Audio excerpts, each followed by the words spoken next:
संसद का ये सत्र भारत के गौरवगान का सत्र है।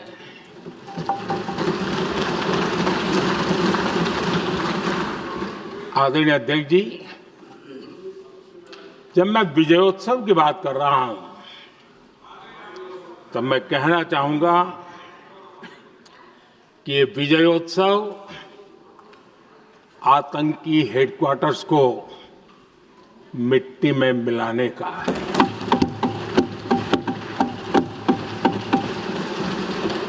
जब मैं विजयोत्सव कहता हूं तो ये विजयोत्सव सिंदूर की सौगंध पूरा करने का है।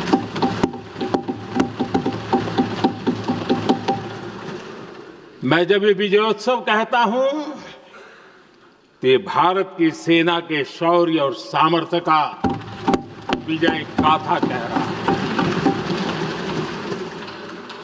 जब मैं विजयोत्सव कह रहा हूं तो 140 करोड़ भारतीयों की एकता, इच्छा शक्ति, उसके एक अप्रतिम जीत का विजयोत्सव की बात करता हूं। आदरणीय अध्यक्ष जी, मैं इसी विजय भाव से इस सदन में भारत का पक्ष रखने के लिए खड़ा हुआ।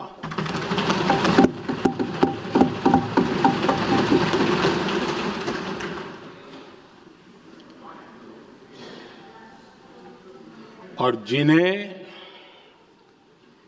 भारत का पक्ष नहीं दिखता है उन्हें मैं आईना दिखाने के लिए खड़ा हुआ।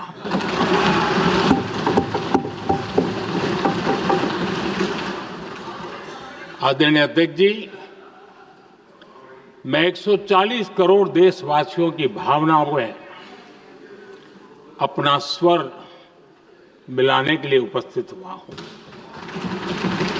ये 140 करोड़ देशवासियों की भावना के जो गूंज है, जिस सदन में सुनाई दी है, मैं उसे अपना एक स्वर मिलाने खड़ा हुआ।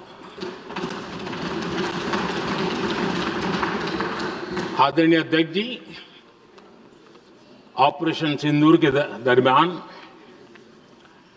जिस प्रकार से देश के लोगों ने मेरा साथ दिया, मुझे आशीर्वाद दिए, देश की जनता मुझ पर कर्ज है। मैं देशवासियों का आभार व्यक्त करता हूं। मैं देशवासियों का अभिनंदन करता हूं। आदरणीय अध्यक्ष जी, 22 अप्रैल को पहलगाम में जिस प्रकार की क्रूर घटना घटी, जिस प्रकार आतंकवादियों ने निर्दोष लोगों को उनका धर्म पूछ करके गोलियां मारी, ये क्रूरता की पराकाष्ठा थी। भारत को हिंसा की आग में झोंकने का ये सुविचारित प्रयास था। भारत में दंगे फैलाने की ये साजिश थी। मैं आज देशवासियों का धन्यवाद करता हूं कि देश ने एकता के साथ उस साजिश को नाकाम कर दिया।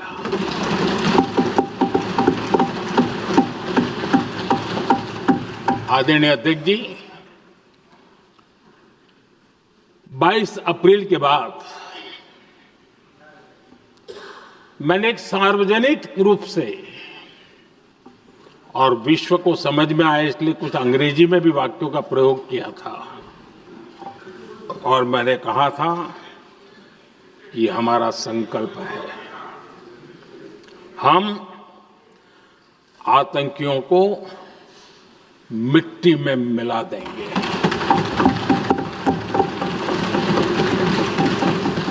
और मैंने सार्वजनिक रूप से कहा था, सजा उनके आकाओं को भी होगी और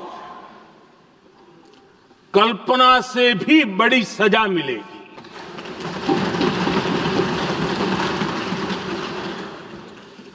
22 अप्रैल को मैं विदेश था। मैं तुरंत लौट के आया और आने के तुरंत बाद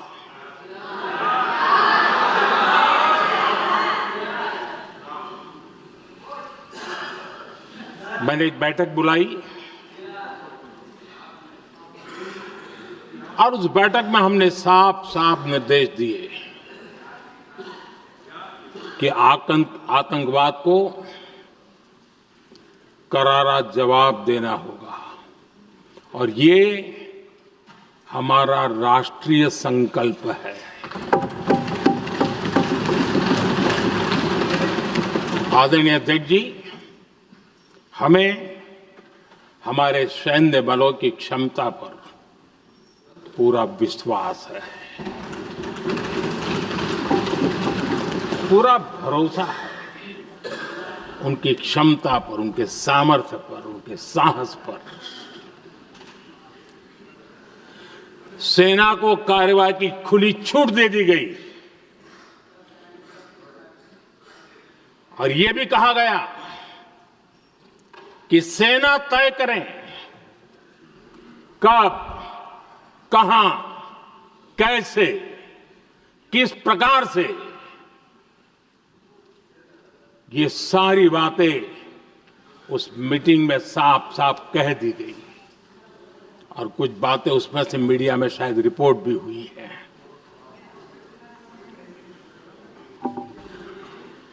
हमें गर्व है आतंकियों को वो सजा दी और सजा ऐसी है कि आज भी आतंक के उन आकाओं की नींद उड़ी हुई है।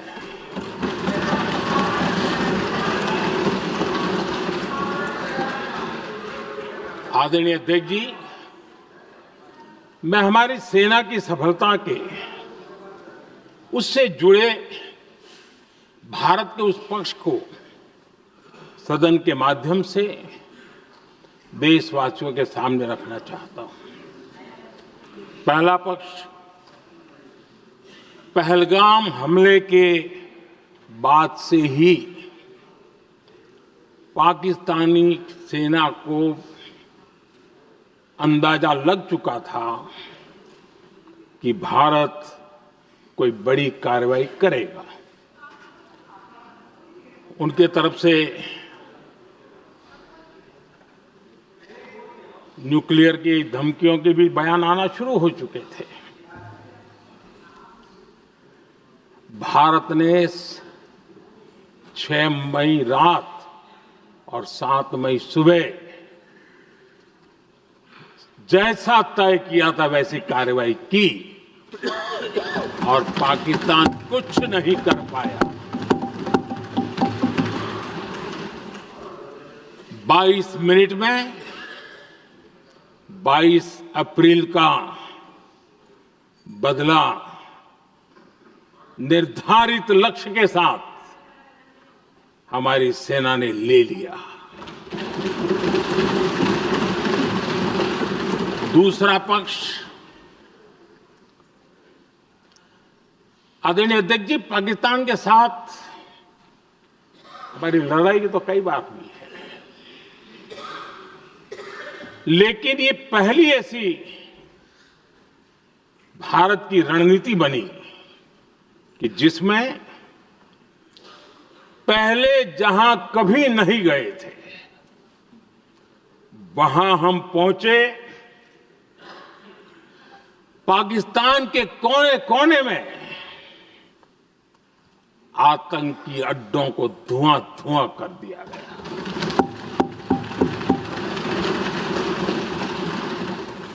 आतंक के गढ़ कोई सोच नहीं सकता कि वहां तक कोई जा सकता है। बहावलपुर और मुर्ग उसको भी जमीन दोस्त कर दिया गया। आदरणीय अध्यक्ष जी, हमारे सेनाओं ने आतंकी अड्डों को तबाह कर दिया। तीसरा पक्ष, पाकिस्तान की न्यूक्लियर धमकी को हमने झूठा साबित कर दिया।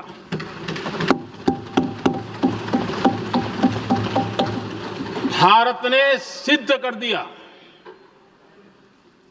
कि न्यूक्लियर ब्लैकमेलिंग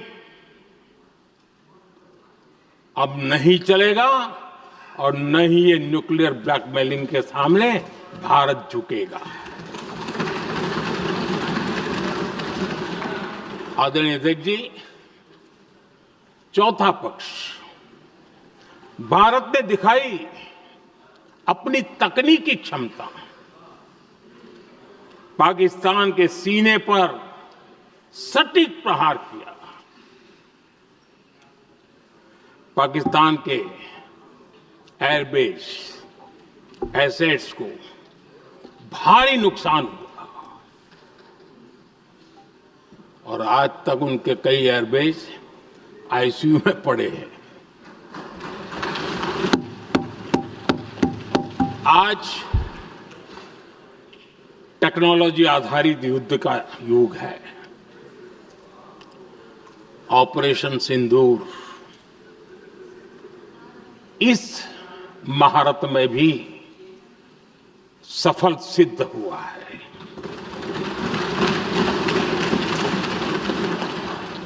अगर पिछले 10 साल में जो हमने तैयारियां की हैं वो न की होती तो इस तकनीक के युग में हमारा कितना नुकसान हो सकता था, इसका हम अंदाज लगा सकते हैं। पांचवा पक्ष,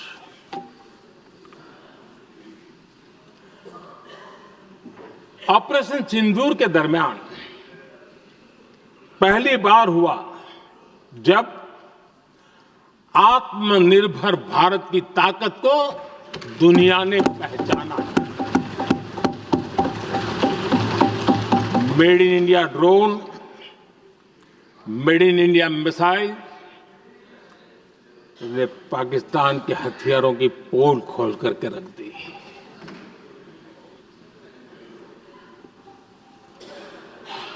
आदरणीय अध्यक्ष जी, और भी एक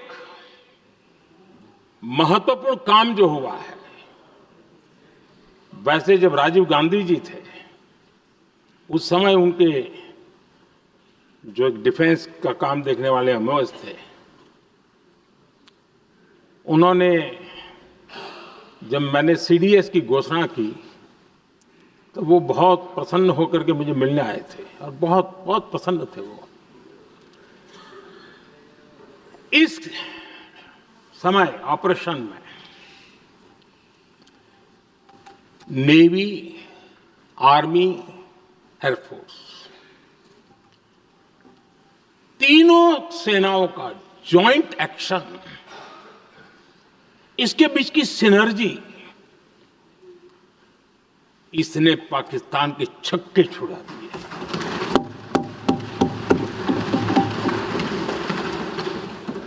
आदरणीय अध्यक्ष जी, आतंक की घटनाएं पहले भी देश में होती थी, लेकिन पहले आतंकवादियों के मास्टरमाइंड निश्चिंत होते थे और वो आगे की तैयारी में लगे रहते थे, उनको पता था कुछ नहीं होगा। लेकिन अब स्थिति बदल गई है। अब हमले के बाद मास्टरमाइंड को नींद नहीं आती। उनको पता है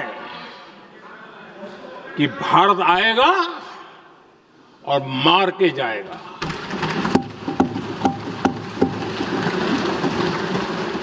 ये न्यू नॉर्मल भारत ने सेट कर दिया है।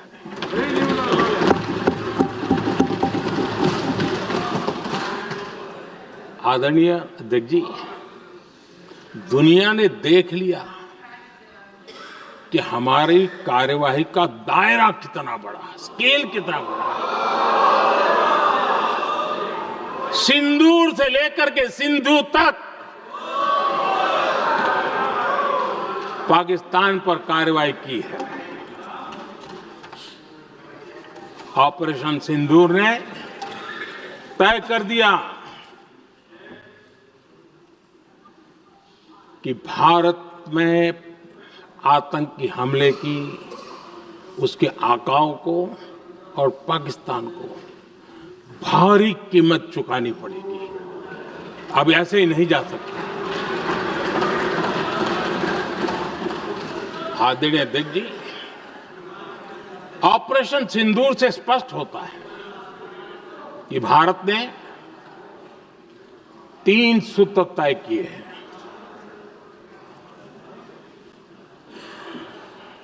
अगर भारत पर आतंकी हमला हुआ तो हम अपने तरीके से, अपनी शर्तों पर, अपने समय पर जवाब दे करके रहेंगे।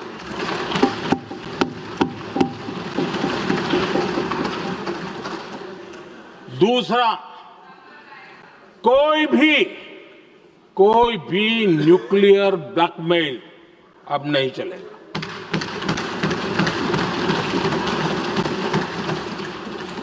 और तीसरा, हम आतंक की सरपरस्त सरकार और आतंक के आकाओं, उनको अलग अलग नहीं देखेंगे। आदरणीय अध्यक्ष जी,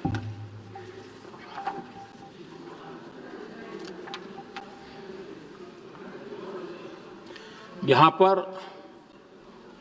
विदेश नीति को लेकर के भी काफी बातें कही गई हैं।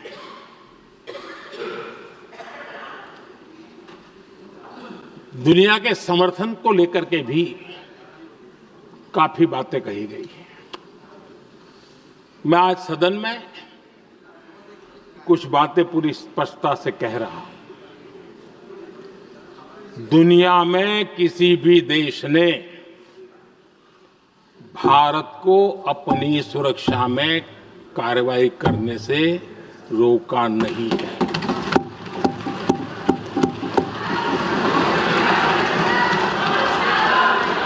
संयुक्त राष्ट्र 193 कंट्रीज,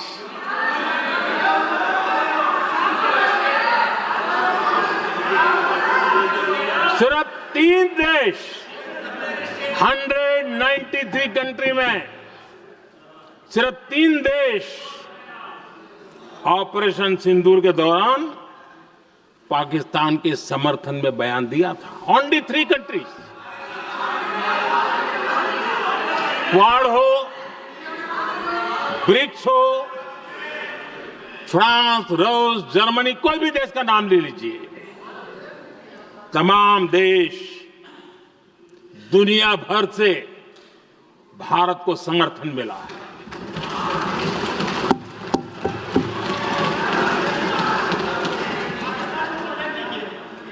आदरणीय अध्यक्ष जी,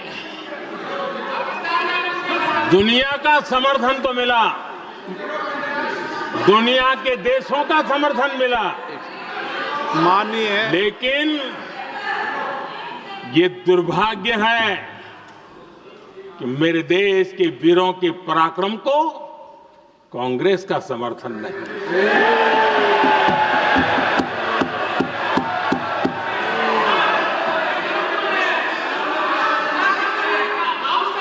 22 अप्रैल के बाद,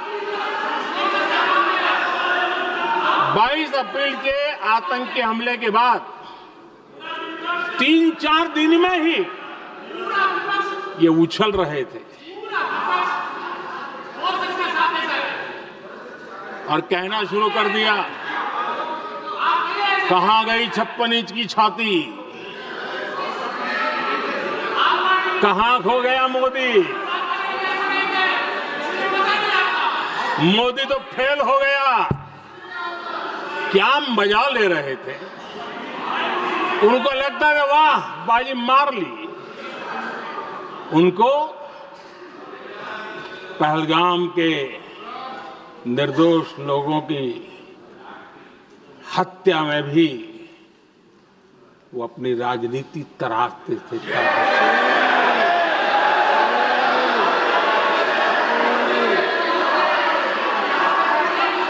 अपनी स्वार्थी राजनीति के लिए मुझ पर निशाना साध रहे थे, लेकिन उनकी ये बयानबाजी, इनका छिछोरापन देश के सुरक्षा बलों का मनोबल गिरा रहा था।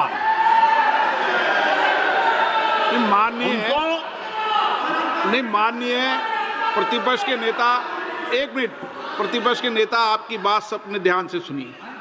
आप बेटे कांग्रेस कर रहे हैं और कुछ नेताओं को पीछे से, ये उचित नहीं है आपके लिए। न भारत के सामर्थ्य पर भरोसा है और न ही भारत की सेनाओं पर।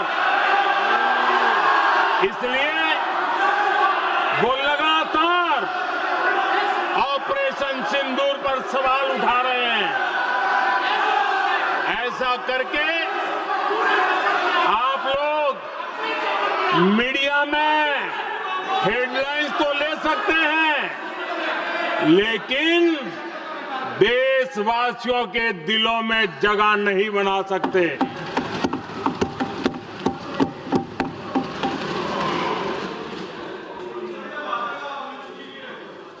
आदरणीय सभापति जी, आदरणीय अध्यक्ष जी, 10 मई को भारत ने ऑपरेशन सिंदूर के तहत हो रहे एक्शन को रोकने की घोषणा की। इसको लेकर यहां भांति भांति की बातें कही गई। ये वही प्रोपेगेंडा है जो सीमा पार से फैलाया गया है। कुछ लोग सेना द्वारा दिए गए तथ्यों की जगह पाकिस्तान के झूठ प्रचार को आगे बढ़ाने में जुटे हुए हैं।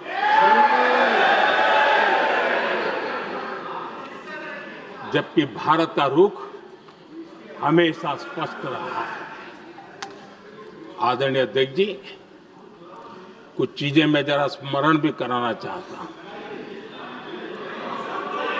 जब सर्जिकल स्ट्राइक हुआ, उस समय हमने लक्ष्य तय किया था, हमारे जवानों को तैयार करके कि हम उनके इलाके में जाकर के आतंकियों के जो लॉन्चिंग पैड है उनको नष्ट करेंगे। और सर्जिकल स्ट्राइक, एक रात के उस ऑपरेशन में हमारे लोग सूर्योदय होते होते काम पूरा करके वापस आए। लक्ष्य निर्धारित था कि ये करना है। जब बालाकोट एयर स्ट्राइक किया तो हमारा लक्ष्य तय था कि आतंकियों के जो ट्रेनिंग सेंटर्स है, इस बार हम उसको तबाह करेंगे, और हमने वो भी करके दिखाया। ऑपरेशन सिंदूर के समय हमारा लक्ष्य तय था, और हमारा लक्ष्य था कि आतंक के जो एपी सेंटर है और पहलगाम के आतंकियों को जहां से पुरजोश योजना बनी, ट्रेनिंग मिली, व्यवस्था मिली, उस पर हमला करेंगे। हमने उनके नाभि पर हमला कर दिया।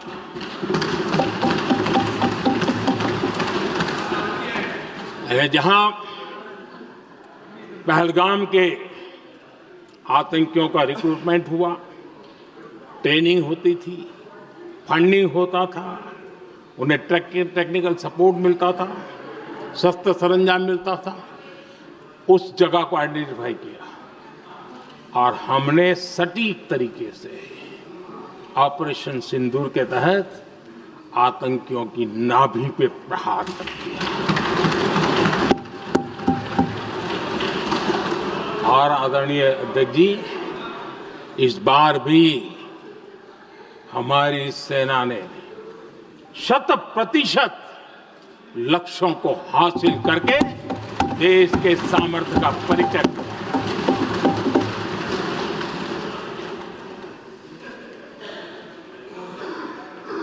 कुछ लोग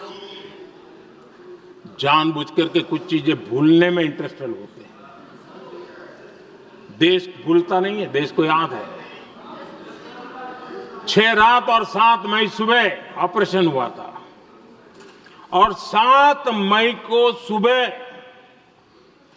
भारत ने प्रेस कॉन्फ्रेंस हमारी सेना ने की और इस प्रेस कॉन्फ्रेंस में भारत ने स्पष्ट कर दिया था और पहले दिन से क्लियर था कि हमारा लक्ष्य है आतंकियों के आका, आतंकियों की जो व्यवस्थाएं जहां से होती है वो और उनके अड्डे, उनको हम ध्वस्त करना चाहते थे। और हमने प्रेस कॉन्फ्रेंस में कह दिया था, हमने हमारा काम कर दिया है, हमने जो तय किया था पूरा कर दिया है। और इसलिए 6-7 मई को ऑपरेशन हमारे यहां संतोषजनक होने के तुरंत बाद कल जो राजनाथ जी ने कहा था, मैं डंके की चोट पर दोबारा दोहराता हूं, भारत की सेना ने पाकिस्तान की सेना को चंद मिनटों में बता दिया कि हमारा ये लक्ष्य था, हमने ये लक्ष्य पूरा कर दिया है, ताकि उनको पता चले और हमें भी पता चले कि उनके दिल दिमाग में क्या चलता है।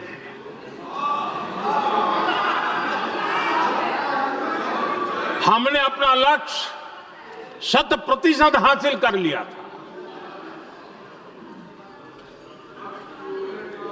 और पाकिस्तान में समझदारी होती तो आतंकियों के साथ खुलेआम खड़े रहने की गलती न करता। उसने निर्लज्ज होकर के आतंकवादियों के साथ खड़े रहने का फैसला किया। हम पूरी तरह तैयार थे, हम भी मौके की तलाश में थे, लेकिन हमने दुनिया को बताया था कि हमारा लक्ष्य आतंकवाद है, आतंकवादी आका है, आतंकवादी ठिकाने हैं। वो हमने पूरा कर दिया। लेकिन जब पाकिस्तान ने आतंकियों की मदद में आने का फैसला किया और मैदान में उतरने की हरकत की, तो भारत की सेना ने सालों तक याद रह जाए ऐसा करारा जवाब दे करके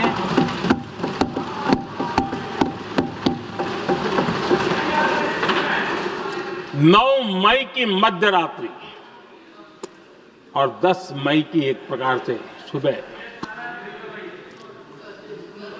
हमारी मिसाइलें उन्होंने पाकिस्तान के हर कोने में प्रचंड प्रहार किया, जिसकी पाकिस्तान ने कभी कल्पना नहीं की थी और पाकिस्तान को घुटनों पर आने के लिए मजबूर कर दिया।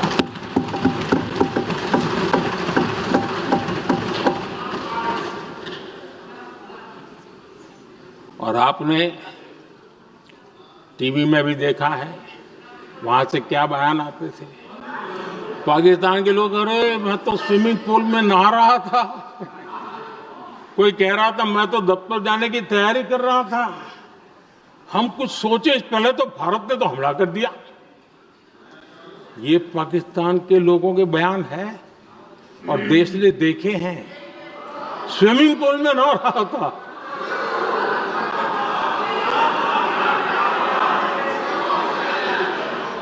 और जब इतना कड़ा प्रहार हुआ, पाकिस्तान ने कभी सोचा तक नहीं था, तब जाकर के पाकिस्तान ने फोन करके डीजीएमओ के सामने फोन करके गुहार लगाई, बस करो, बहुत मारा, अब ज्यादा मार झेलने की ताकत नहीं है, प्लीज हमला रोक दो। ये पाकिस्तान के डीजीएमओ का फोन था। और भारत ने तो पहले दिन ही कह दिया था, 7 तारीख सुबह की प्रेस देख लीजिए, कि हमने हमारा लक्ष्य पूरा कर दिया है, अगर आप कुछ करोगे तो महंगा पड़ेगा। और आप धीरे ऐसे कैसे चलता है? प्लीज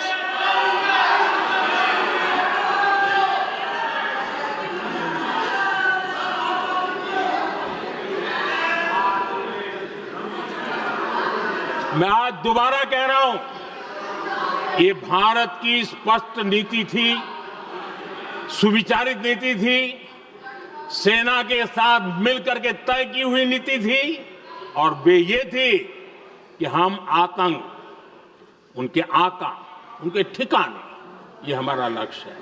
और हमने कहा, पहले दिन प्रेस कॉन्फ्रेंस में कहा है कि हमारा एक्शन नॉन एक्सीलेटरी है, ये हमने कह करके किया है। और इसके लिए साथियों हमने हमला रोका। अध्यक्ष जी, दुनिया के किसी भी नेता ने भारत के ऑपरेशन रोकने के लिए नहीं कहा।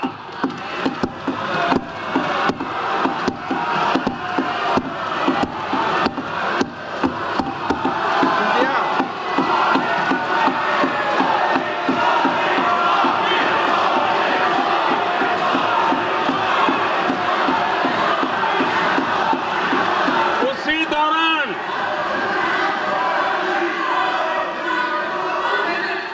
9 तारीख को रात को अमेरिका के उपराष्ट्रपति जी ने मुझसे बात करने का प्रयास किया। वो घंटे भर कोशिश कर रहे थे, लेकिन मेरी सेना के साथ मीटिंग चल रही थी, तो मैंने उनका फोन उठा नहीं पाया। बाद में मैंने उनको कॉल बैक किया।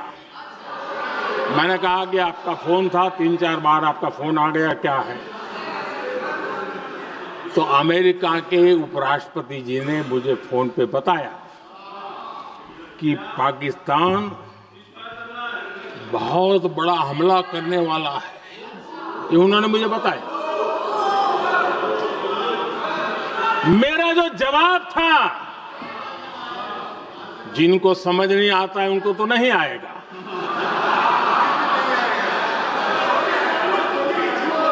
मेरा जवाब था, अगर पाकिस्तान का ये इरादा है तो उसे बहुत महंगा पड़ेगा। ये मैंने अमेरिका के उपराष्ट्रपति को कहा।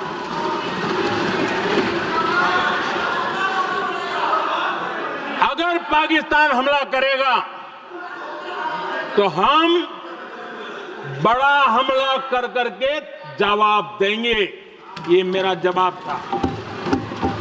और आगे मेरा एक वाक्य था, मैंने कहा था, हम गोली का जवाब गोले से देंगे।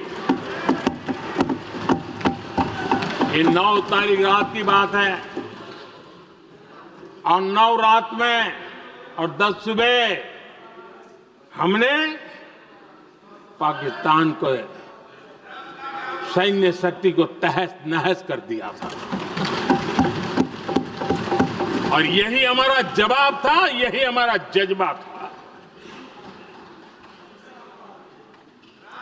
और आज पाकिस्तान भी भली भांति जान गया है कि भारत का हर जवाब पहले से ज्यादा तगड़ा होता है।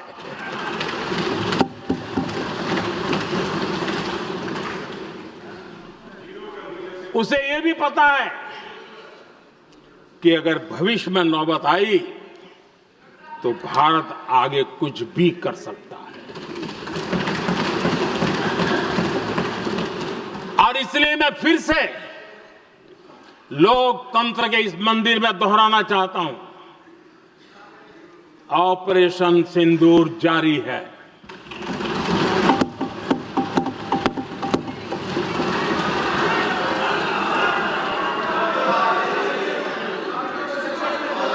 पाकिस्तान ने दुस्साहस की अगर कल्पना की तो उसे करारा जवाब दिया जाएगा।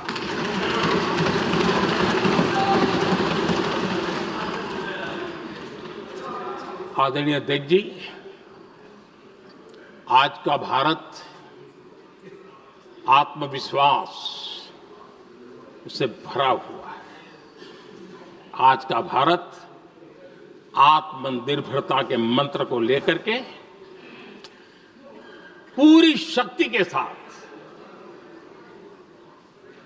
तेज गति से आगे बढ़ रहा है। देश देख रहा है भारत आत्मनिर्भर बनता जा रहा है। लेकिन देश ये भी देख रहा है कि एक तरफ तो भारत आत्मनिर्भरता की ओर तेज गति से आगे बढ़ रहा है, लेकिन कांग्रेस मुद्दों के लिए पाकिस्तान पर निर्भर होती जा रही है।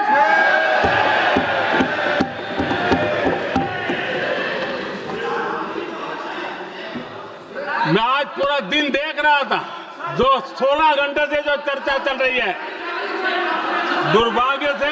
प्लीज बैठिए, सब जवाब दे दिया आपका। आप सुनते नहीं, सबका जवाब दे दिया। Please no. दुर्भाग्य से सुनिए जवाब। कांग्रेस को पाकिस्तान के मुद्दे इंपोर्ट करने पड़ रहे हैं।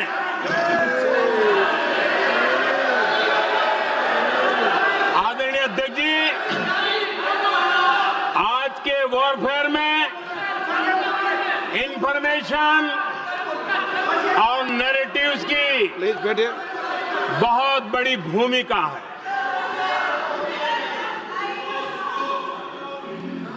नैरेटिव घड़ करके, एआई का भी भरपूर उपयोग करके सेनाओं के मनोबल को कमजोर करने के खेल भी खेले जाते हैं।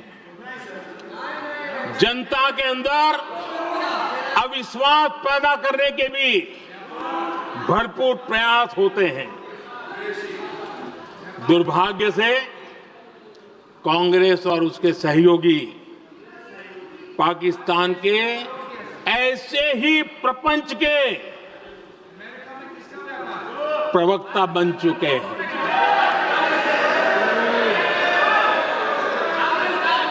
आदरणीय अध्यक्ष जी, देश की सेना ने, आदरणीय अध्यक्ष जी, ये तरीका है देश आपका? की सेना ने, बैठिए बैठिए। देश की सेना ने सर्जिकल स्ट्राइक की। बैठिए।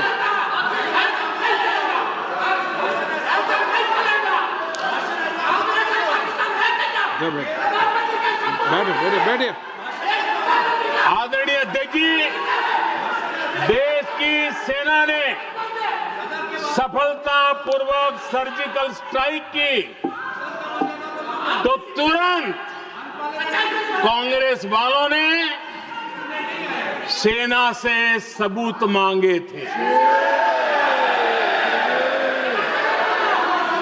लेकिन जब उन्होंने देश का मूड देखा, देश का मिजाज देखा, तो सुर उनके बदलने लगे और बदल करके क्या कहने लगे? कांग्रेस के लोगों ने कहा, ये सर्जिकल स्ट्राइक क्या बड़ी बात है, ये तो हमने भी की थी। एक ने कहा 3 सर्जिकल स्ट्राइक की थी, दूसरे ने कहा 6 सर्जिकल स्ट्राइक की थी, तीसरे ने कहा 15 सर्जिकल स्ट्राइक की थी। जितना बड़ा नेता उतना बड़ा आंकड़ा चल रहा था।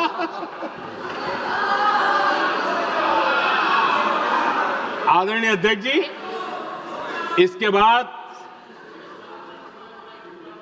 बालाकोट में सेना ने एयर स्ट्राइक की। अब एयर स्ट्राइक तो ऐसी थी कि वो कुछ कह नहीं सकते थे, इसलिए ये तो नहीं कहा कि भाई हमने भी की थी।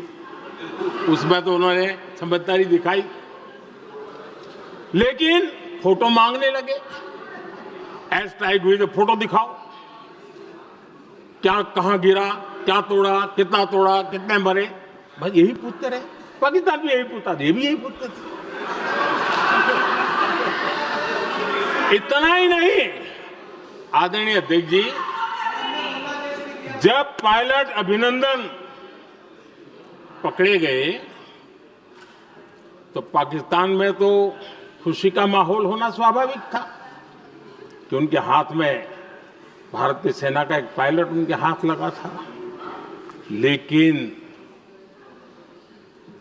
यहां पर भी कुछ लोग थे जो कानों कानों में कह रहे थे, अब मोदी फंसा, अब अभिनंदन वहां आए, मोदी ला करके दिखा दे, अब देखते हैं मोदी क्या करता है। आज डंके की चोट पर अभिनंदन वापिस आए।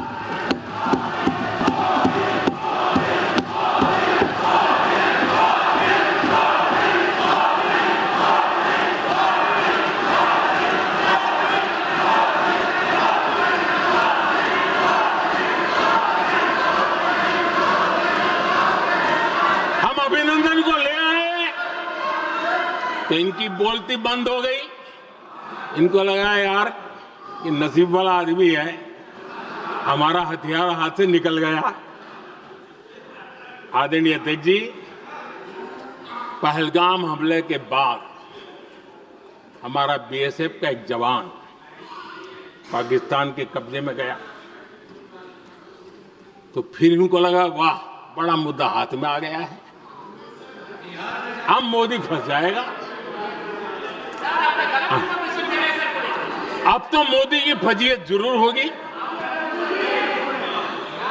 और उनकी इकोसिस्टम ने सोशल मीडिया में बहुत सारी कथाएं वायरल की कि ये बीएसएफ के जवान का क्या होगा, उसके परिवार का क्या होगा, ये वापस आएगा, कब आएगा, कैसे आएगा, न जाने क्या क्या चला दिया। आदरणीय अध्यक्ष जी, बीएसएफ का वो जवान भी आन बान शान के साथ वापस आया।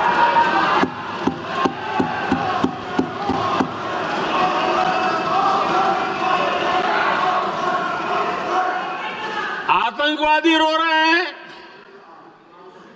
आतंकवादियों के आका रो रहे हैं, और उनको रोते देखकर यहां भी कुछ लोग रो रहे हैं।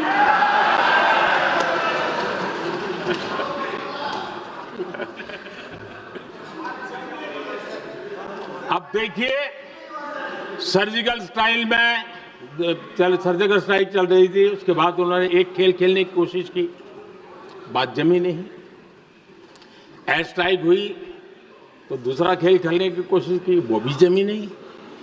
जब ये ऑपरेशन सिंदूर हुआ तो उन्होंने नया पैंतरा शुरू किया। और क्या शुरू किया? रोक क्यों दिया? पहले तो मानने को तैयार नहीं थे कि मुक्त करते, अब कहते रोक क्यों दिया? बाहरे बयान बहादुरों,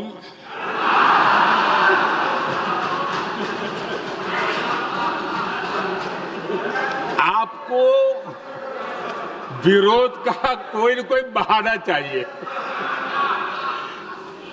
और इसलिए सिर्फ मैं नहीं, पूरा देश आप पर हंस रहा है।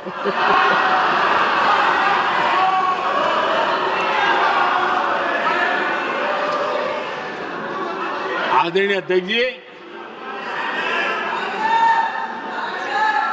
सेना का विरोध, सेना के प्रति एक पता नहीं नेगेटिविटी, ये कांग्रेस का पुराना रवैया रहा। देश ने अभी अभी करगिल विजय दिवस मनाया, लेकिन देश पूरी तरह जानता है कि उनके कार्यकाल में और आज तक करगिल के विजय को कांग्रेस ने अपनाया नहीं। न करगिल विजय दिवस मनाया है, न करगिल विजय का गौरव किया। इतिहास साक्षी है अध्यक्ष जी। जब डोकलाम में सैन्य हमारा शौर्य दिखा रहा था, तब कांग्रेस के नेता चुपके चुपके किससे ब्रीफिंग लेते थे, वो सारी दुनिया अब जान गई।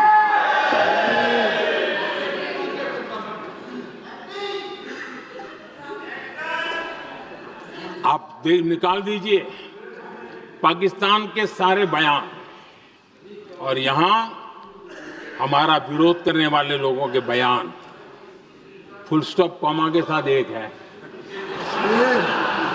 क्या कहेंगे इसको? और बुरा लगता है सच बोलते हैं तो। पाकिस्तान के साथ सुर में सुर मिला दिया जाता है। आदरणीय अध्यक्ष जी,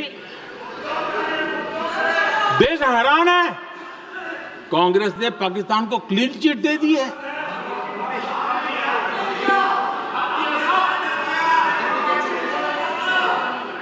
उनकी ये हिम्मत, और इनकी आदत जाती नहीं है, ये हिम्मत कि पहलगाम के आतंकी पाकिस्तानी थे, इसका सबूत दो।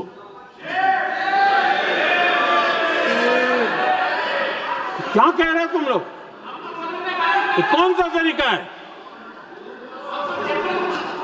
और यही मांग पाकिस्तान कर रहा है जो कांग्रेस कर रही है।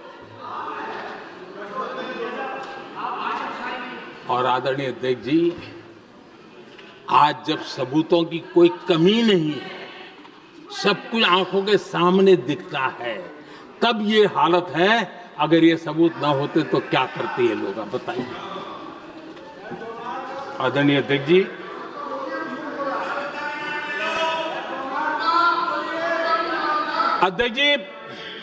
ऑपरेशन सिंदूर के एक पार्ट की तरफ तो चर्चा भी बहुत होती है, ध्यान भी जाता है, लेकिन देश के लिए कुछ गौरव की क्षणें होती हैं, ताकत की परिचय होता है, उसकी तरफ भी ध्यान जाना बहुत आकर्षित है।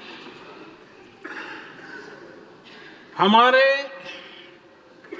एयर डिफेंस सिस्टम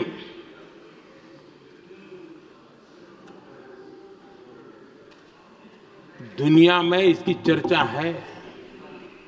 हमारे एयर डिफेंस सिस्टम ने पाकिस्तान की मिसाइल और ड्रोन्स उसको तिनके की तरफ बिखेर दिया था।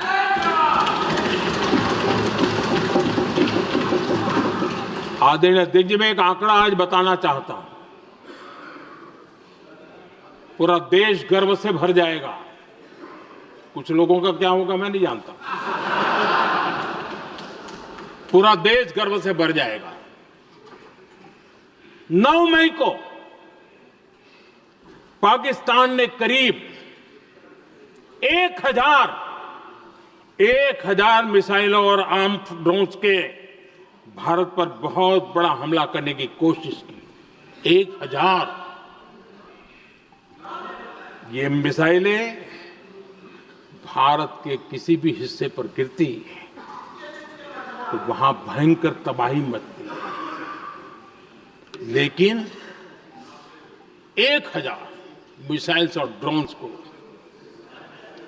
भारत ने आसमान में ही चूर चूर कर दिया।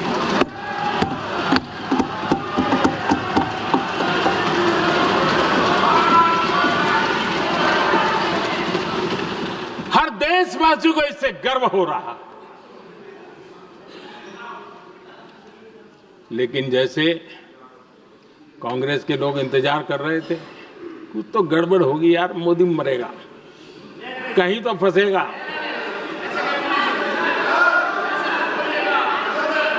पाकिस्तान ने आदमपुर एयरबेस पर हमले का झूठ फैलाया।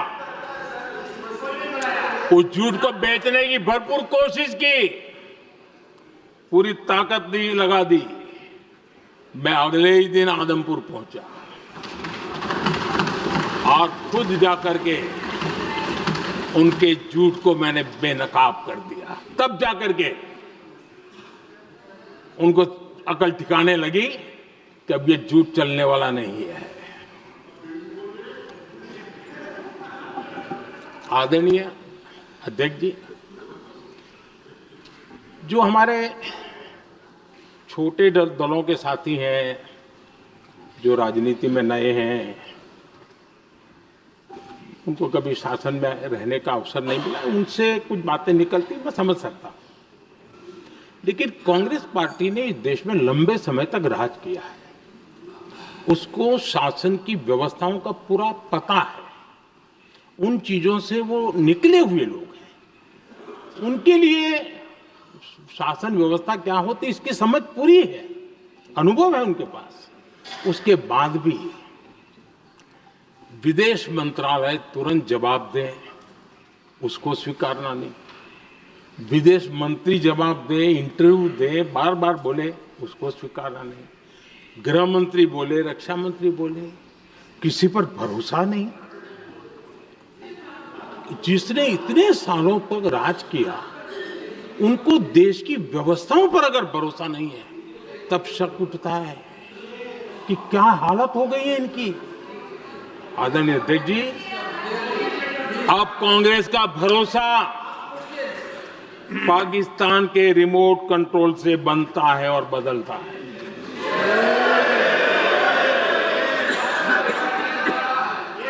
आदरणीय अध्यक्ष जी, एक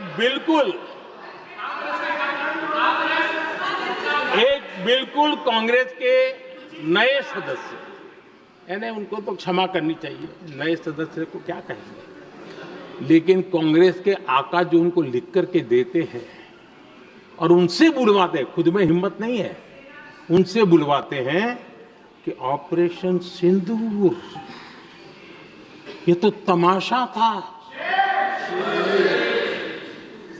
ये आतंकवादियों ने जिन 26 लोगों को मौत के घाट उतारा था ना, उस भयंकर क्रूर घटना पर ये तेजाब छिड़कने वाला पाप है।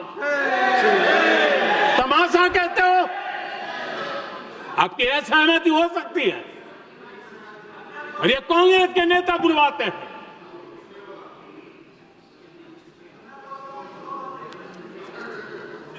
आदरणीय अध्यक्ष जी, पहलगाम के हमलावरों को कल हमारे सुरक्षा बलों ने ऑपरेशन महादेव करके अपने अंजाम तक पहुंचाया।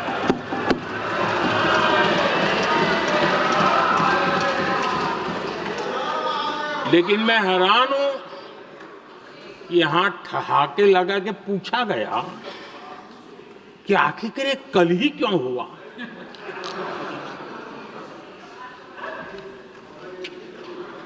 अब ये क्या हो गया है मुझे समझ नहीं आ रहा है। क्या ये ऑपरेशन के लिए कोई सावन महीने का सोमवार ढूंढा गया था क्या? क्या हो गया है इन लोगों को? हताशा, निराशा इस हद तक।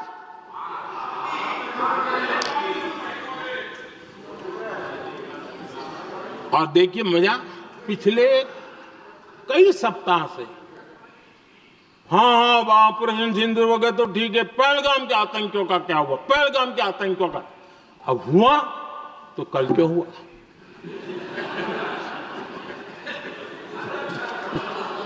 और कल ही क्यों हुआ?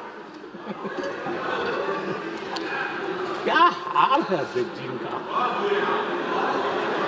आदरणीय अध्यक्ष जी,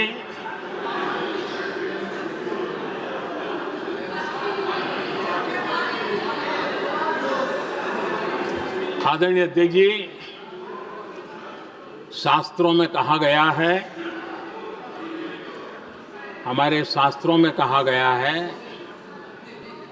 शस्त्रेण रक्षिते राष्ट्रे, शस्त्रेण रक्षिते राष्ट्रे शास्त्र चर्चा प्रवर्तते। अर्थात जब राष्ट्र शस्त्र से सुरक्षित होते हैं तभी वहां शास्त्र की, ज्ञान की चर्चाएं जन्म ले पाती है। जब सीमा पर सेनाएं मजबूत होती हैं तभी लोकतंत्र प्रखर होता है। आदरणीय अध्यक्ष जी, ऑपरेशन सिंदूर बीते दशक में भारत की सेना के सशक्तिकरण का एक साक्षात प्रमाण है। ऐसे ही नहीं हुआ है।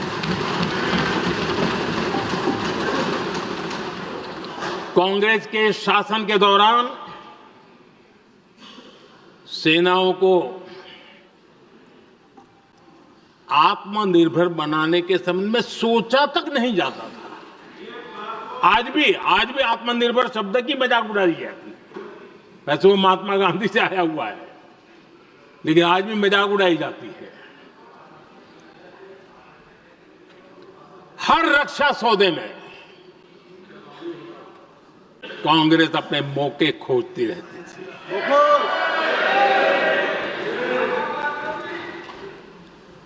छोटे छोटे हथियारों को लिए विदेशों पर निर्भरता, ये इनका कार्यकाल रहा है। Bullet proof jacket, night vision camera तक नहीं होते थे। और लंबा लिस्ट है, जीप से शुरू होता है, बफो, हेलीकॉप्टर, हर चीज के साथ घोटाला जुड़ा हुआ है। आदरणीय अध्यक्ष जी, हमारी सेनाओं को आधुनिक हथियारों के लिए दशकों तक इंतजार करना पड़ा।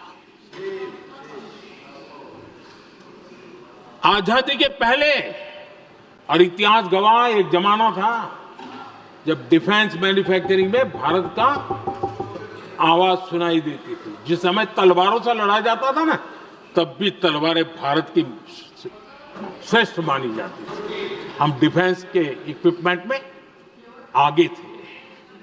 लेकिन आजादी के बाद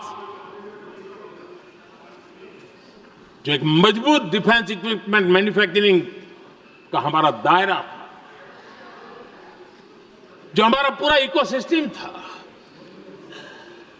उसको सोच समझ करके तबाह कर दिया गया, उसको दुर्बल किया गया।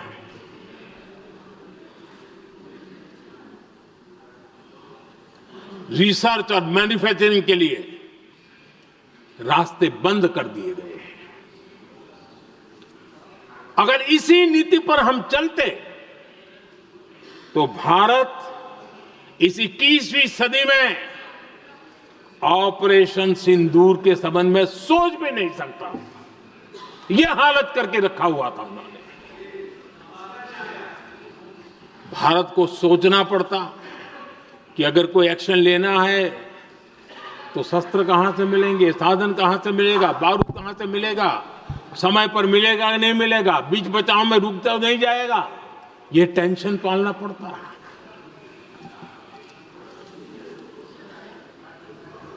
आदरणीय अध्यक्ष जी, बीते एक दशक में मेक इन इंडिया हथियार सेना को मिले, उन्होंने इस ऑपरेशन में बहुत निर्णायक भूमिका निभाई।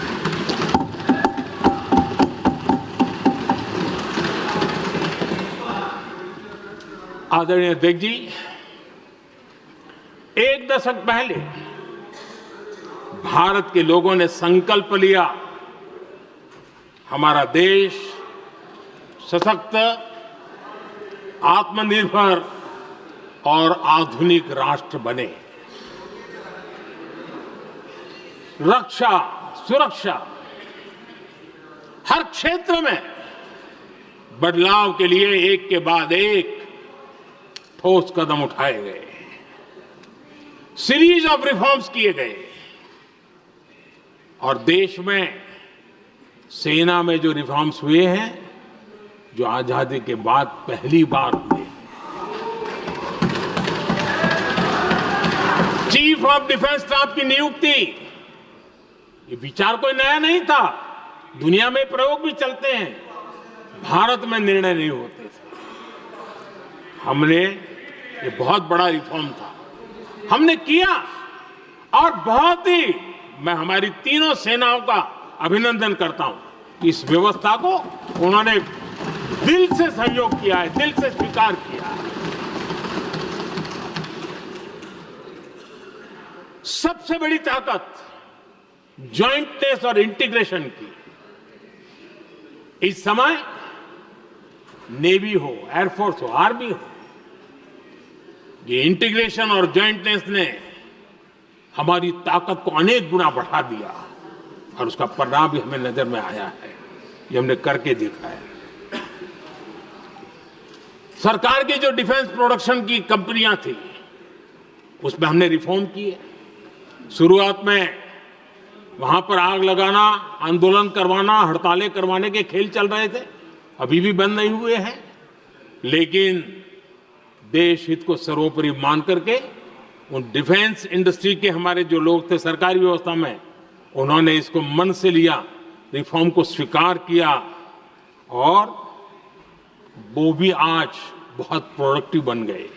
इतना ही नहीं, हमने प्राइवेट सेक्टर के लिए भी डिफेंस के दरवाजे खोल दिए हैं और आज भारत का प्राइवेट सेक्टर आगे आ रहा है। आज स्टार्टअप्स डिफेंस के क्षेत्र में हमारे 27-30 साल के नौजवान, टियर 2, टियर 3 सिटी के नौजवान, कई कुछ जगह तो बेटियां स्टार्टअप का नेतृत्व कर रही है। डिफेंस के सेक्टर में सैकड़ों की तादाद में आज स्टार्टअप काम कर रहे हैं। ड्रोन्स, एक प्रकार से मैं कह सकता हूं, ड्रोन्स की जितनी भी एक्टिविटी हमारे देश में हो रही है, शायद एवरेज 30-35 की उम्र होगी जो लोग कर रहे हैं, वो सारे लोग, और सैकड़ों की तादाद में कर रहे हैं। और उसका ताकत, क्योंकि इनका भी योगदान था इसमें, जिन्होंने इस प्रकार के प्रोडक्शन किए हैं, और वो हमें ऑपरेशन सिंदूर में बहुत काम आए। मैं उन सबके प्रयासों को बहुत साधुवाद करता हूं और मैं उनको विश्वास दिलाता हूं, आगे बढ़िए, अब देश रुकने वाला नहीं है। आदरणीय अध्यक्ष जी, डिफेंस सेक्टर में मेक इन इंडिया ये नारा नहीं था, हमने इसके लिए बजट पॉलिसी में जो परिवर्तन करना था, जो नए इनिशिएटिव ले रहे थे, वो नए इनिशिएटिव लिए। और सबसे बड़ी बात, क्लियर कट विजन के साथ हमने देश में make in India defence sector के अंदर तेज गति से हम आगे बढ़ रहे हैं। आदरणीय अध्यक्ष जी, एक दशक में डिफेंस का बजट लगभग पहले से 3 गुना हुआ है। डिफेंस प्रोडक्शन में करीब करीब 250% वृद्धि हुई है, 250% वृद्धि हुई है। 11 वर्षों में डिफेंस एक्सपोर्ट 30 गुना से भी ज्यादा बढ़ा है, 30 गुना से ज्यादा। डिफेंस एक्सपोर्ट आज दुनिया के करीब 100 देशों तक हम पहुंचे। और आदरणीय अध्यक्ष जी, कुछ चीजें ऐसी होती हैं जो इतिहास में बहुत बड़ा प्रभाव छोड़ती हैं। ऑपरेशन सिंदूर ने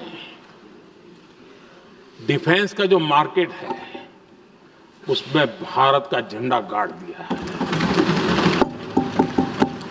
भारत के हथियारों की डिमांड आज बढ़ती चली जा रही है, मांग बढ़ रही है।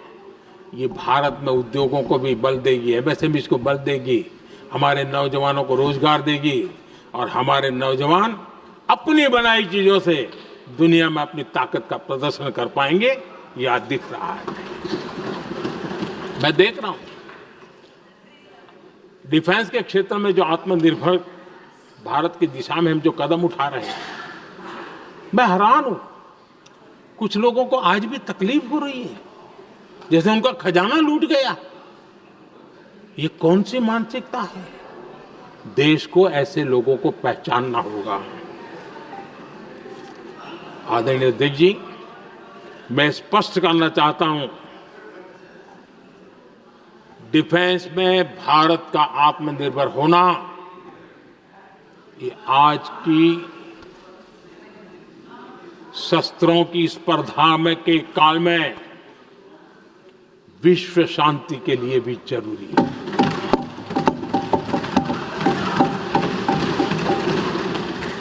मैं पहले भी कह चुका हूं, भारत युद्ध का नहीं बुद्ध का देश है।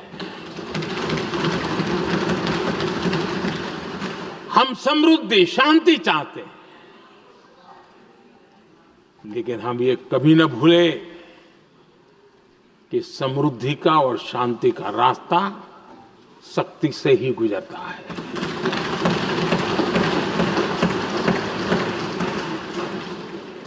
आदरणीय अध्यक्ष जी, हमारा भारत छत्रपति शिवाजी महाराज, महाराजा रणजीत सिंह, राजेंद्र चोला, महाराणा प्रताप, लसित बोरफुकन और महाराजा सुहेलदेव का देश है।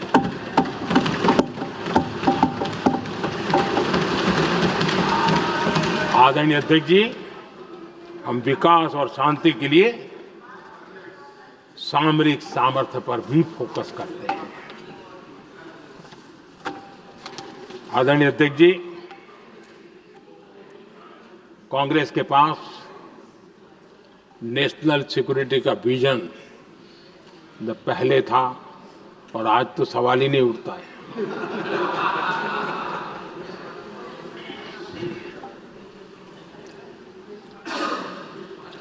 कांग्रेस ने हमेशा नेशनल सिक्योरिटी पर समझौता किया। आज जो लोग पूछ रहे हैं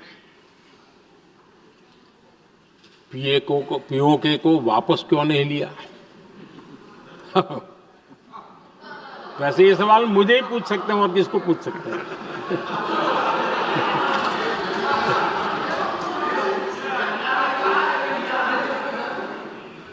लेकिन इसके पहले जवाब देना होगा पूछने वालों को। किसकी सरकार ने पीओके पर पाकिस्तान को कब्जा करने का अवसर दिया था? जवाब साफ है, जवाब साफ है।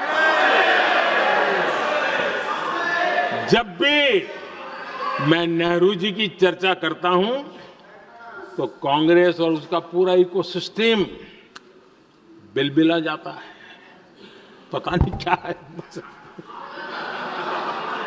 आदरणीय अध्यक्ष जी, हम एक शेर सुना करते थे, मुझे ज्यादा इसका ज्ञान तो नहीं है लेकिन सुनते थे। लम्हों ने खता की और सदियों ने सजा पाई। आजादी के बाद से ही जो फैसले लिए गए उनकी सजा आज तक देश भुगत रहा है।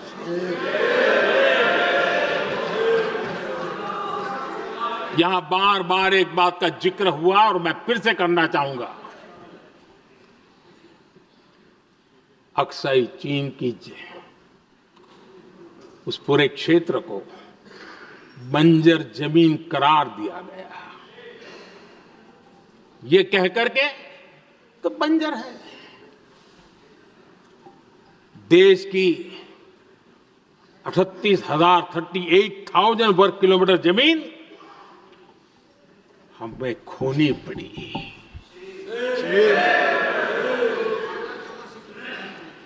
आदरणीय अध्यक्ष जी, मैं जानता हूं मेरी कुछ बातें चुभने वाली है। 1962 और 1963 के बीच कांग्रेस के नेता जम्मू कश्मीर के पूंछ, उरी, नीलम वैली और किशनगंगा को छोड़ देने का प्रस्ताव रख रहे थे। भारत की भूमि, आदरणीय अध्यक्ष जी, और वो भी लाइन ऑफ पीस के नाम पर किया जा रहा था। 1966 रण ऑफ कच्छ पर इन्हीं लोगों ने मध्यस्थता स्वीकार की। ये था उनका राष्ट्रीय सुरक्षा का विजन। एक बार फिर उन्होंने भारत का करीब 800 वर्ग किलोमीटर क्षेत्र पाकिस्तान को सौंप दिया, जिसमें छड़बेट भी शामिल है, कि कहीं उसको छड़ाबेट भी कहते हैं। 1965 की जंग में हाजीपीर पास को हमारी सेना ने वापस जीत लिया था, लेकिन कांग्रेस ने उसे फिर लौटा दिया। 1971 पाकिस्तान के 93,000 फौजी हमारे पास बंदी थे। पाकिस्तान का हजारों वर्ग किलोमीटर एरिया हमारी सेना ने कब्जा किया था। हम बहुत कुछ कर सकते थे, विजय की स्थिति में थे। उस दौरान अगर थोड़ी सा विजन होता, थोड़ी सी समझ होती, तो पीओके वापस लेने का निर्णय हो सकता। वो मौका था, वो मौका भी छोड़ दिया गया। अरे इतना ही नहीं, इतना सारा जब सामने टेबल पर था, अरे कम से कम करतारपुर साहब को तो ले सकते थे, वो ही नहीं कर पाया। 1974 श्रीलंका को कच्चथीवू द्वीप को गिफ्ट कर दिया गया। आज तक हमारे मछुआरे भाई बहनों को इससे परेशानी होती है, उनकी जान पर आफत आती है। क्या गुनाह था तमिलनाडु के मेरे फिशरमैन भाई बहनों का, कि आपने उनका हक छीन लिया और दूसरों को गिफ्ट कर दिया? कांग्रेस का दशकों से इरादा लेकर चल रही थी कि सियाचिन से सेना हटा दी जाए। आदरणीय अध्यक्ष जी, 2014 में देश ने इनको मौका नहीं दिया, वरना आज सियाचिन भी हमारे पास नहीं होता।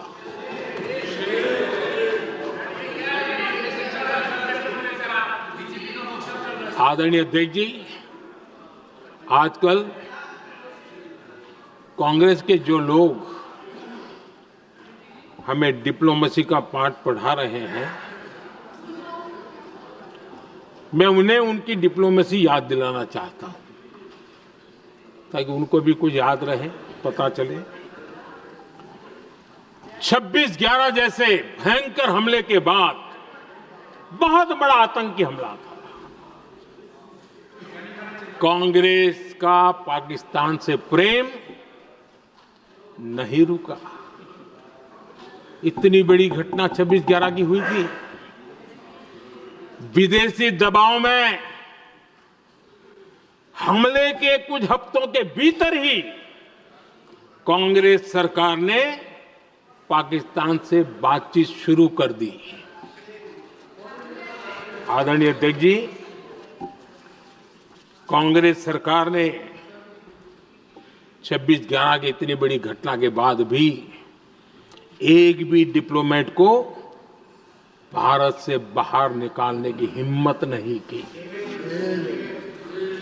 छोड़ो, इसे एक वीजा तक कैंसिल नहीं किया, एक वीजा तक कैंसिल नहीं कर पाए थे। देश पर पाकिस्तानी स्पॉन्सर बड़े बड़े हमले होते गए, लेकिन यूपीए सरकार ने पाकिस्तान को मोस्ट फेवर्ड नेशन का दर्जा देकर रखा था।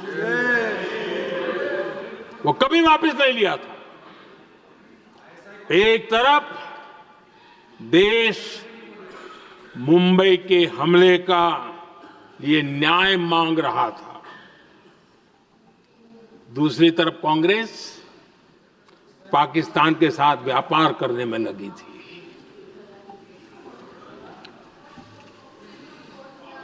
पाकिस्तान वहां से खून की होली खेलने वाले आतंकियों को भेजते रहे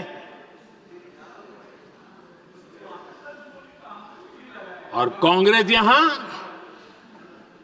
अमन की आश के मुशायरे किया करती थी। मुशायरे होते थे।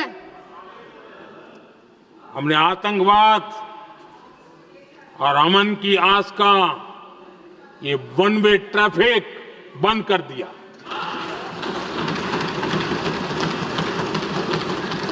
हमने पाकिस्तान का एमएफएन का दर्जा रद्द किया, वीजा बंद किया। हमने अटारी वाघा बॉर्डर को बंद कर दिया। आदरणीय अध्यक्ष जी,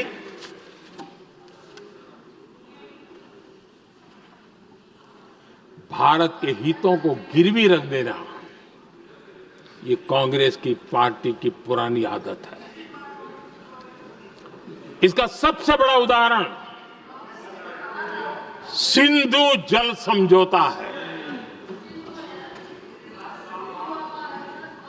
सिंधु जल समझौता किसने किया?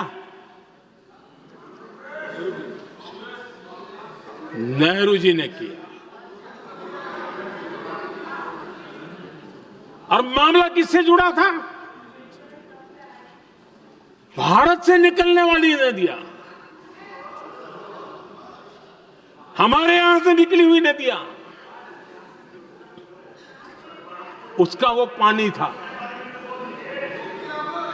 और वो नदियां हजारों साल से भारत की सांस्कृतिक विरासत रही है, भारत की चैतन्य शक्ति रही है। भारत को सुजलाम सुफलाम बनाने में उन नदियों का बहुत बड़ा योगदान रहा है। सिंधु नदी जो सदियों से भारत की पहचान हुआ करती थी, उसी से भारत जाना जाता था। लेकिन नेहरू जी और कांग्रेस ने सिंधु और झेलम जैसी नदियों पर विवाद के लिए पंचायत किसको दी? वर्ल्ड बैंक को दी। वर्ल्ड बैंक फैसला करे क्या कर रहा है। नदी हमारी, पानी हमारा।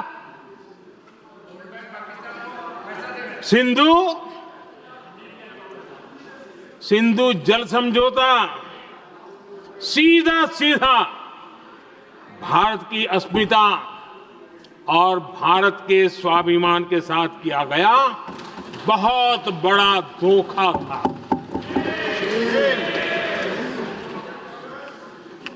आदरणीय अध्यक्ष जी, आज के देश के युवा ये बात सुनते होंगे तो उनको भी आश्चर्य होगा कि ऐसे लोग थे हमारे देश का काम करते थे।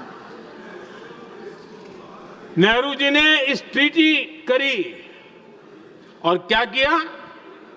ये जो पानी था, जो नदियां थी, जो भारत से निकल रही थी, उन्होंने 80% पानी पाकिस्तान को देने के लिए वो राजी हो गए। और इतना बड़ा हिंदुस्तान, उसको सिर्फ 20% पानी। कोई मुझे समझाए भाई ये कौन सी बुद्धिमानी थी, कौन सा देश हित था, कौन सी डिप्लोमेसी थी, क्या हालत करके बना के रखा था आप लोगों ने। इतनी बड़ी आबादी वाला हमारा देश, हमारे यहां से निकलती हुई ये नदियां, और सिर्फ 20% पानी, और 80% पानी उन्होंने उसको दिया जो देश खुलेआम भारत को अपना दुश्मन करार कर देता रहा है, दुश्मन कहता रहा। और ये पानी पर किसका हक था? हमारे देश के किसानों का, हमारे देश के नागरिकों का, हमारा पंजाब, हमारा जम्मू कश्मीर, देश के एक बहुत बड़े हिस्से को इन्होंने पानी के संकट में धकेल दिया, इस एक कारण से। और राज्यों के भीतर भी पानी को लेकर के आपस में संघर्ष पैदा हुए, प्रतिस्पर्धा पैदा हुई, और उनका जिस पर हक था उस पर पाकिस्तान मौज करता रहा। और ये दुनिया में अपनी डिप्लोमेसी के पाठ पढ़ाते रहते हैं। आदरणीय अध्यक्ष जी, अगर ये ट्रीटी न होती तो पश्चिमी नदियों पर कई बड़ी परियोजनाएं बनती। पंजाब, हरियाणा, राजस्थान और दिल्ली, वहां के किसानों को भरपूर पानी मिलता, पीने के पानी की कोई समस्या नहीं रहती। औद्योगिक प्रगति के लिए भारत बिजली बना पाता। इतना ही नहीं, नेहरू जी ने इसके उपरांत करोड़ों रुपए भी दिए ताकि पाकिस्तान नहर बना सके।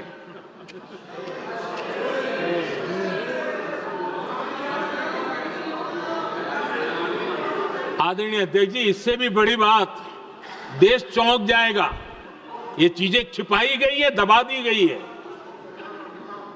कहीं भी बांध बनता है तो उसमें एक मैकेनिज्म होता है उसकी सफाई का, डीसिल्टिंग का। उसमें जो मिट्टी भर जाती है, बाकी घास वगैरह आकर के भर जाता है तो उसकी कैपेसिटी कम होती है, तो उसकी सफाई के लिए यानी इनबिल्ट व्यवस्था होती है। नेहरू जी ने पाकिस्तान के कहने पर यह शर्त स्वीकार की है कि इन बांध में जो मिट्टी आएगी, कूड़ा कचरा आएगा और बांध भर जाएगा, इसकी सफाई नहीं कर सकते, डीसिल्टिंग नहीं कर सकते हैं। बांध हमारे यहां, पानी हमारा, लेकिन निर्णय पाकिस्तान का कि आप डीसिल्टिंग नहीं कर सकते। इतना ही नहीं, जब इस बार मैं डिटेल में गया तो एक बांध तो ऐसा है कि जहां ये डीसिल्टिंग के लिए जो गेट होता है ना, उसको वेल्डिंग कर दिया गया है ताकि कोई गलती से भी खोल करके मिट्टी को निकाल ना दे। पाकिस्तान ने नेहरू जी से लिखवा लिया था कि भारत बिना पाकिस्तान की मर्जी अपने बांधों में जमा होने वाली मिट्टी साफ नहीं करेगा, डिसिल्टिंग नहीं करेगा। ये समझौता देश के खिलाफ था और बाद में नेहरू जी को भी ये गलती माननी पड़ी।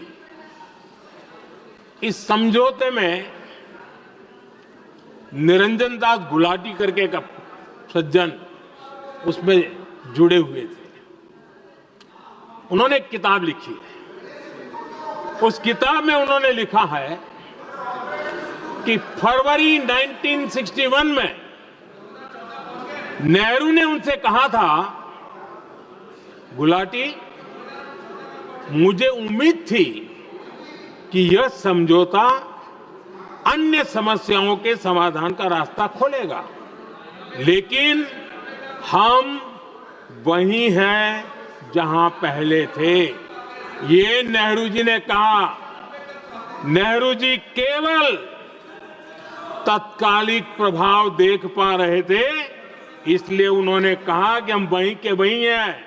लेकिन सच्चाई ये कि इस एग्रीमेंट के कारण देश बहुत पिछड़ गया, देश बहुत पीछे चल गया और देश का बहुत नुकसान हुआ। हमारे किसानों को नुकसान हुआ, हमारी खेती को नुकसान हुआ। और नेहरू जी उस डिप्लोमेसी को जानते थे जिसमें किसान का कोई वजूद ही नहीं था। यह हाल करके रखा था उन्होंने। आदरणीय अध्यक्ष जी, पाकिस्तान आगे दशकों तक भारत के साथ युद्ध और छद्म युद्ध, प्रॉक्सी वॉर करता ही रहा। लेकिन कांग्रेस की सरकारों ने बाद में भी सिंधु जल समझौते की तरफ देखा तक नहीं, नेहरू जी की गलती को सुधारा तक नहीं। आदरणीय अध्यक्ष जी, लेकिन अब भारत ने पुरानी गलती को सुधारा है, ठोस निर्णय लिया है। भारत ने नेहरू जी द्वारा किए गई बहुत बड़ी ब्लंडर, सिंधु जल समझौते को देश हित में, किसानों के हित में एबेंस में रख दिया है। देश का अहित करने वाला ये समझौता अब इस रूप में आगे नहीं चल सकता। भारत ने तय कर दिया है, खून और पानी साथ साथ नहीं बह सकते।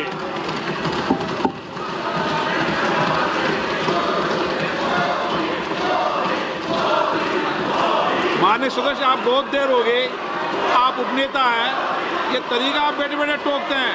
प्लीज, ये शोभा नहीं देता आपके लिए। बैठिए बैठिए बैठिए आदरणीय, बैठिए, शोभा नहीं देता आपका। अध्यक्ष जी, आप उपनेता, अपनी मर्यादा बना के रखें। चल बैठिए। वहां बैठे साथी आतंकवाद पर लंबी लंबी बातें करते हैं। जब ये सत्ता में था, जुड़े हुए हैं। जब इनको राज करने का अवसर मिला था, तब देश का हाल क्या है, क्या रहा था, वो आज भी देश भूला नहीं है। 2014 से पहले देश में असुरक्षा का जो माहौल था, अगर वो आज याद भी करे ना, तो लोग सिहर जाते हैं। आदरणीय अध्यक्ष जी, हम सबको याद है, जो नई पीढ़ी के बच्चे हैं उनको पता नहीं है, हम सबको पता है। हर जगह पर अनाउंसमेंट होता था, रेलवे स्टेशन पर जाओ, बस स्टैंड पर जाओ, एयरपोर्ट पर जाओ, बाजार में जाओ, मंदिर में जाओ, कहीं पर भी जाओ, जहां भी भीड़ होती है, कोई भी लावारिस चीज दिखे, छूना मत, पुलिस को तुरंत जानकारी देना, वो बम हो सकता है। हम 2014 तक यही सुनते आए थे, ये हालात करके रखा था। देश के कोने कोने में यही हाल था। माहौल ये था कि जैसे कदम कदम पर बम बिछे हैं और खुद को ही नागरिकों ने बचाना है। उन्होंने हाथ ऊपर कर दिए थे, अनाउंस कर दिया। आदरणीय अध्यक्ष जी, कांग्रेस की कमजोर सरकारों के कारण देश को कितनी जानें गंवानी पड़ी, हमें अपनों को खोना पड़ा। आदरणीय अध्यक्ष जी, आतंकवाद पर ये लगाम लगाई जा सकती थी। हमारी सरकार ने 11 साल में ये करके दिखाया, एक बहुत बड़ा सबूत है। 2004 से 14 के बीच जो आतंकी घटनाएं होती थी, उन घटनाओं में बहुत बड़ी कमी आई है। इसलिए देश भी जानना चाहता है, अगर हमारी सरकार आतंकवाद पर नकेल कस सकती है, तो कांग्रेस सरकारों की ऐसी कौन सी मजबूरी थी कि आतंकवाद को फलने फूलने दिया। आदरणीय अध्यक्ष जी, कांग्रेस के राज में आतंकवाद अगर फला फूला है, तो उसका एक बड़ा कारण इनकी तुष्टीकरण की राजनीति है, वोट बैंक की राजनीति है। जब दिल्ली में बाटला हाउस एनकाउंटर हुआ, कांग्रेस के एक बड़ी नेता के आंख में आंसू थे, आतंकवादी मारे गए इसके कारण। और वोट पाने के लिए इस बात को हिंदुस्तान के कोने कोने में पहुंचाया गया। आदरणीय अध्यक्ष जी, 2001 में देश की संसद पर हमला हुआ था। तब कांग्रेस के एक बड़े नेता ने अफजल गुरु को बेनिफिट ऑफ डाउट देने की बात कही थी। आदरणीय अध्यक्ष जी, मुंबई में 26/11 का इतना बड़ा आतंकी हमला हुआ, एक पाकिस्तानी आतंकी जिंदा पकड़ा गया। पाकिस्तान की मीडिया ने, दुनिया ने यह स्वीकार किया कि पाकिस्तानी है, लेकिन यहां कांग्रेस पार्टी इतना बड़ा पाकिस्तान का पाप, इतना बड़ा पाकिस्तानी आतंकी हमला, और ये क्या खेल खेल रहे थे? वोट बैंक की राजनीति के लिए क्या कर रहे थे? कांग्रेस पार्टी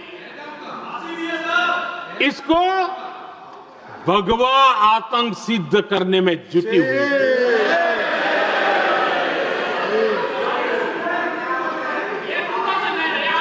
कांग्रेस दुनिया को हिंदू आतंकवाद की थ्योरी बेचने में लगी हुई थी। कांग्रेस के एक नेता ने अमेरिका के बड़े राजनयिक को यहां तक कह दिया था कि लश्कर-ए तोयबा से भी बड़ा खतरा भारत के हिंदू ग्रुप है। यह कहा गया था। तुष्टीकरण के लिए कांग्रेस ने जम्मू कश्मीर में भारत का संविधान, बाबा साहब आंबेडकर का संविधान, उसे जम्मू कश्मीर में पैर नहीं रखने दिए। इन्होंने घुसने नहीं दिया, उसे बाहर रखा। तुष्टीकरण और वोट बैंक की राजनीति के लिए कांग्रेस हमेशा देश की सुरक्षा को बलि चढ़ाती रही। आदरणीय अध्यक्ष जी, तुष्टीकरण के लिए ही कांग्रेस ने आतंकवाद से जुड़े कानूनों को कमजोर किया। गृहमंत्री जी ने आज विस्तार से सदन में कहा है, इसलिए मैं इसको रिपीट करना नहीं चाहता। आदरणीय अध्यक्ष जी, मैंने इस सत्र की शुरुआत में आग्रह किया था, मैंने कहा था कि दल हित में हमारे मत मिले न मिले, दल हित में हमारे मत मिले न मिले, देश हित में हमारे मन जरूर मिलने चाहिए। पहलगाम की विभीषिका ने हमें गहरे घाव दिए हैं, उसने देश को झकझोर दिया है।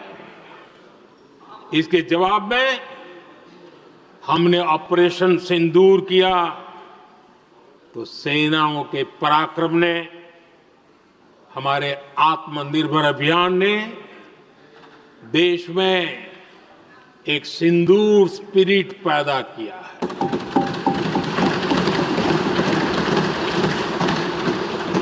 ये सिंदूर स्पिरिट हमने तब भी देखी जब दुनिया भर में हमारे प्रतिनिधि मंडल भारत की बात बताने गए।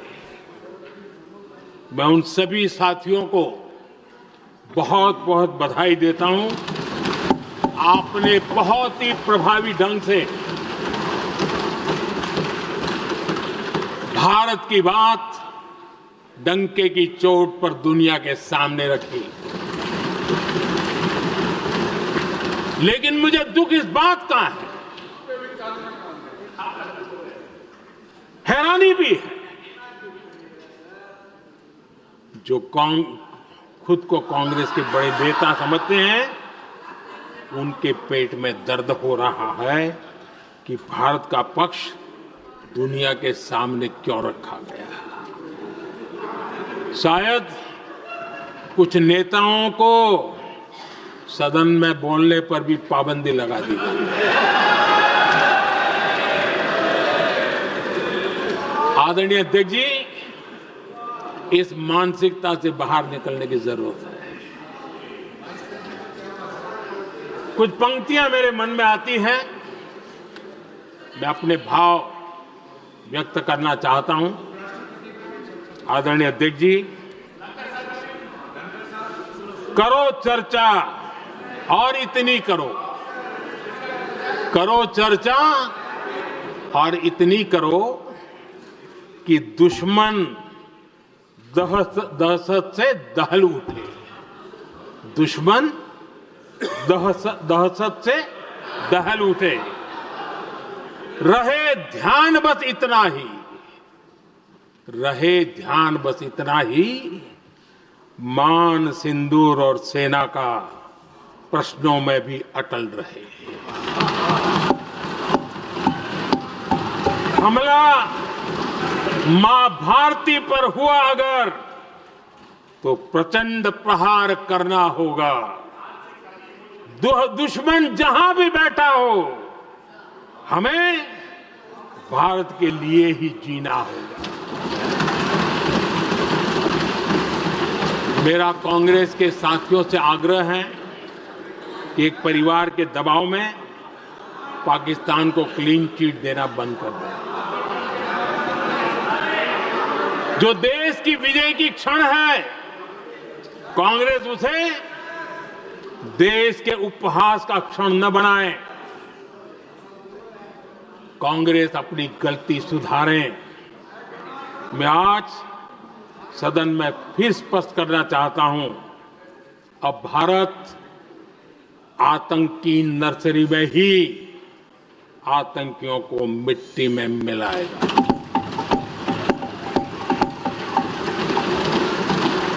हम पाकिस्तान को भारत के भविष्य खेलने नहीं देंगे और इसलिए ऑपरेशन सिंदूर खत्म नहीं हुआ है, ऑपरेशन सिंदूर जारी है। और ये पाकिस्तान के लिए भी नोटिस है।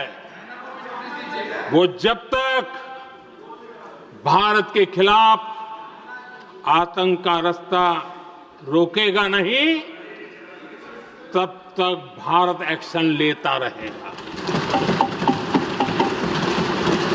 भारत का भविष्य सुरक्षित और समृद्ध होगा, यही हमारा संकल्प है। इसी भाव के साथ मैं फिर से सभी सदस्यों को सार्थक चर्चा के लिए धन्यवाद देता हूं। और आदरणीय अध्यक्ष जी, मैंने भारत का पक्ष रखा है, भारत के लोगों की भावनाओं को व्यक्त किया है। मैं सदन का फिर से आभार व्यक्त करता हूं। बहुत बहुत धन्यवाद। हमारे वीडियोस को देखने के बाद लाइक और सब्सक्राइब करना बिल्कुल ना भूलें।